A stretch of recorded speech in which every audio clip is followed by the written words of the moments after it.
ஆ ம் குப்பையெல்லாம் அப்படி ரோட்டில் எறியப்படா. குப்பையை ஒரு பேக்கில் போட்டு நம்ம வீட்டில் இல்லை குப்பை ஒரு இடத்துல கொண்டு போய் போடணும். இப்படி இருந்தால் நாடு க்ளீனாக இருக்கும். கொஞ்சம் அங்க பாருங்க.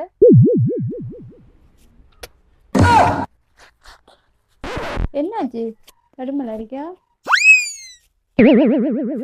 ம் சொன்னா மட்டும் போதாது, அதை நம்மளும் செய்யணும் கொஞ்சமாச்சு.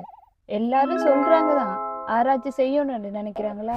எப்படி குப்பைகளில் பொது இடத்துல எல்லாம் எறியாமல் நம்ம அந்த குப்பைகள்லாம் கொண்டு போய் குப்பை போடக்கூடிய இடத்துல போடணும். அதில் இன்னொன்று பார்த்தீங்கன்னு சொன்னால் பிளாஸ்டிக் பாவனை. ஸோ நம்ம பிளாஸ்டிக்கு அல்லது பொலித்தீனெலாம் வீசாமல் அதை மீள் சுழற்சி பண்ணக்கூடிய விதத்தில் அந்த குப்பைகளை வேறுபடுத்தி போடணும். ஸோ இப்படியெல்லாம் பண்ணால் தான் நம்ம நாடு முன்னேறும். அதுக்கு நம்ம சுத்தமாக நாட்டை சூழலெல்லாம் வச்சுக்கொள்ளணும். நானும் ஒரு மெசேஜ் சொல்றேன். நம்ம இயற்கைக்கு என்னத்தை கொடுக்குறோமோ அதை இயற்கை நமக்கு 10 மடங்கா திருப்பி கொடுக்கும். கெட்டது செஞ்சோம்னா கெட்டது தான் கொடுக்கும். சோ நம்ம அதுக்கேற்ற மாதிரி இயற்கையை பாதுகாப்பா வச்சுக்கொள்ள வேண்டியது நம்மளோட கடமை. நாட்டை கிளீனாக வச்சுக்கொள்றது நம்மளோட கடமை தான்.